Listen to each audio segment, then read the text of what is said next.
Les candidats à l'examen du certificat d'études du premier degré CEPD, session de mai-juin 2022, sont désormais fixés sur leur sort. Les résultats viennent d'être proclamés ce mercredi sur toute l'étendue du territoire national. Cependant, les candidats avaient déjà consulté ces résultats via le système de messagerie et d'internet de Togocom. Voilà ce qui explique cette ambiance morose dans les centres d'écrit d'Agoué que nous avons visités. Les quelques admis qui ont pris d'assaut leur centre d'écrit expriment leur sentiment de joie et de fierté. Je suis très fier le premier du centre à Adjouba. J'ai eu 138,50 et je suis le 9e à l'inspection d'Agoué-Nivé. Je remercie d'abord mes parents, mes enseignants. J'ai eu ce point grâce à l'émission Ensemble, quand ils nous ont fait des dictées questions qui sont revenus à l'examen.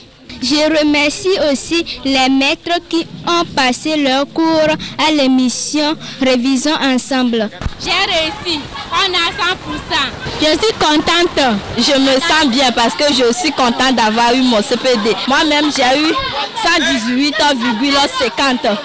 Ces résultats dans l'ensemble ont été satisfaisants dans l'inspection d'Agoué-Nivé Est et Ouest. Ceci est le fruit de l'engagement de tous les acteurs du système éducatif. Dans notre inspection à Agoué-Nivé Ouest, obtenu un résultat de 98% de réussite. L'ensemble de tous les points devrait s'élever à 140 points. Alors, donc nous avons 5 élèves qui ont obtenu les 140 points. Et c'est un grand plaisir pour nous. Tout le monde prend conscience de l'éducation dans son pays. Et les gouvernants, et les acteurs, les enseignants eux-mêmes, les élèves, et aussi les parents d'élèves. Centre étudiant, mis à part les absents, on a envoyé 333 candidats. Nous avons 293 admis. Donc, soit un pourcentage de 87,98%. On avait la peur au ventre pour ces résultats. Mais Dieu merci, aujourd'hui, nous avons franchi la barre de 50%. Je me réjouis déjà. Particulièrement moi, en tant que chef centre, je suis très contente de mon centre. Donc, dont les élèves ont bien travaillé. Nous sommes presque à 100% de la réussite. C'est le lieu de remercier le gouvernement et ses partenaires pour les efforts consentis pour le bon aboutissement de l'année scolaire. L'année a été bonne. Et il y a eu une prise de conscience à la dernière minute, si bien que le temps qui était mis effectivement pour que les leçons soient enseignées, ce temps-là a été respecté. Donc il n'y avait pas de raison pour que nous ne puissions pas avoir ce résultat. Je tiens à remercier le président de la République. Nous remercions également notre ministre de tutelle. Mes remerciements vont également aux collègues directeurs qui se sont mis au travail et ont encadré les chargés de chaque classe pour qu'on aboutisse à ce résultat. Cet examen du certificat d'études du premier degré ouvre les portes d'entrée au premier cycle du secondaire. Rappelons qu'ils étaient 209 172 candidats à prendre part à cette évaluation pour le compte de l'année scolaire 2021-2022.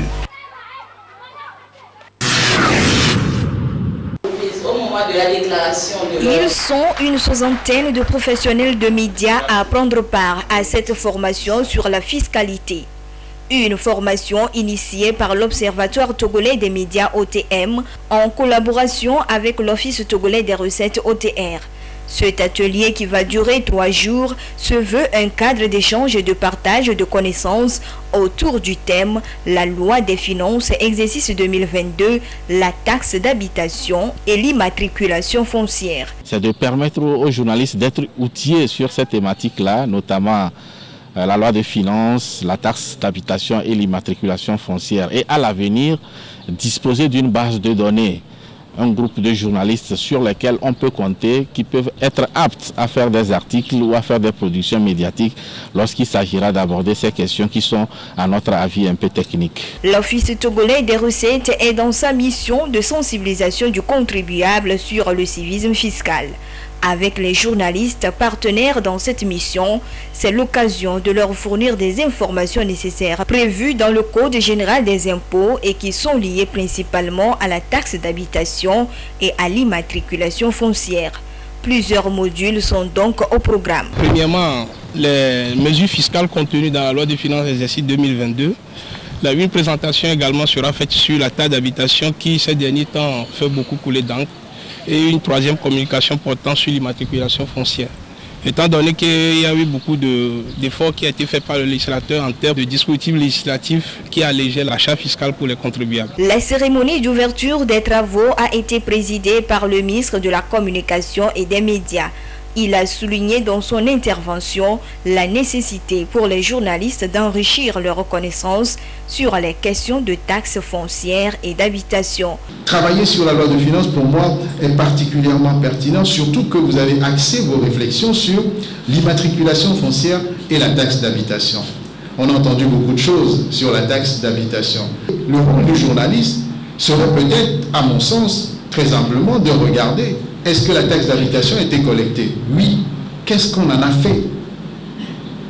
Est-ce que l'utilisation que l'on a fait de la taxe d'habitation collectée est une utilisation efficiente?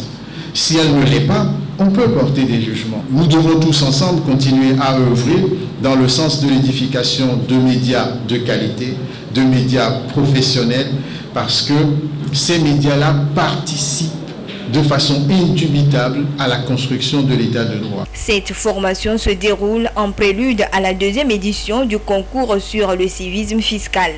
Ceci permettra aussi à ces professionnels de médias de produire et de transmettre aux populations des informations fiables sur les sujets liés à la fiscalité locale.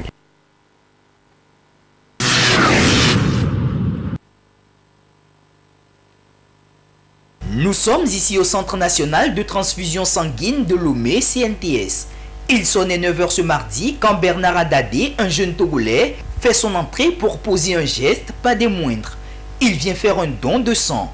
Une opération qui pour Bernard se veut au-delà d'un simple geste, une obligation, voire un devoir citoyen pour sauver des vies. Ceci pour pallier au manque de poches de sang très souvent constaté dans les structures hospitalières du pays, ce qui malheureusement coûte quelquefois la vie à des personnes. Je suis un donneur, je suis dans ma 5e année. C'est une obligation pour pouvoir faire sauver une vie. Chaque fois quand je fais le don, je reçois aussi des analyses. Et ces analyses me permettraient que voilà, je suis en bonne santé, voilà, je ne suis pas atteint de telle et telle maladie. Donc c'est ça qui me motive vraiment à venir faire un don. Tout comme Bernard, elles étaient également nombreuses ces personnes venues faire don de leur sang. Pour la plupart, la décision de venir donner du sang vient d'une situation vécue ou vécue par un proche. À peine un mois, j'ai une amie qui a souffert vraiment du don de sang. Malheureusement, je ne suis pas dans les périodes normales pour pouvoir venir faire ce don, pour pouvoir participer à sa survie. Toutefois, il a quand même trouvé une personne qui est venue l'aider et voilà, elle est actuellement en vie quand même.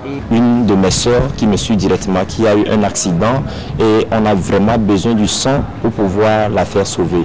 Et c'est en ce moment, avec la carte que j'ai eue au niveau du Centre national de transfusion sanguine, ils ont reçu le sang à travers le don que je suis en train de faire. Cette opération particulière à laquelle ces jeunes participent s'inscrit dans le cadre de la journée mondiale du don du sang commémorée chaque 14 juin. Une journée dont l'un des objectifs premiers est celui de souligner la contribution essentielle des donneurs de sang volontaires. Conscients de cela et du rôle qu'ils ont à jouer dans ce sens, ces donneurs exhortent d'autres personnes jusqu'ici hésitantes à opter pour le geste vital en donnant du sang afin de sauver des vies. Ça ne diminue rien en toi. Au contraire, ça augmente beaucoup de choses que toi-même tu ne peux pas remarquer.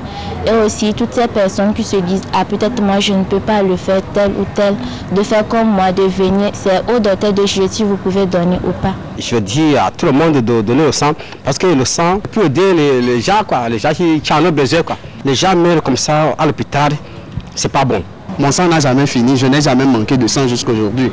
Donc je les invite aussi à pouvoir le faire sans souci. Je suis donneur, ça fait longtemps, mais je ne cesse toujours de le faire. Et j'invite tout le monde aussi à pouvoir le faire comme moi. Les autres mes camarades qui refusent de donner le sang, je leur dis que le don de sang c'est un bien. Et je les exhorte de venir faire le don de sang. J'aimerais dire à mes frères, à mes soeurs togolais, de ne pas avoir peur de venir donner du sang. Parce que donner du sang, c'est sauver une vie. Aujourd'hui, peut-être ce n'est pas toi. Aujourd'hui, peut-être ce n'est pas un membre de ta famille. Mais demain, ça peut l'être. Donc, n'hésitons pas à venir donner de notre sang pour pouvoir sauver une vie. Pour ceux qui veulent toujours donner du sang, je les encourage, je les sensibilise de continuer.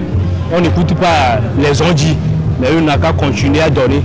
Cette journée, notons-le, se veut également l'occasion d'appeler à une action concertée entre les gouvernements et les autorités sanitaires nationales à fournir des ressources adéquates pour accroître la collecte de sang auprès des donneurs et la transfusion des personnes qui sont dans le besoin. Même si avec la pandémie de la Covid-19 ces dernières années, le nombre de donateurs a radicalement baissé, le Togo, tout comme certains pays du monde, ne cesse de mettre en place des stratégies afin d'inciter à plus de dons.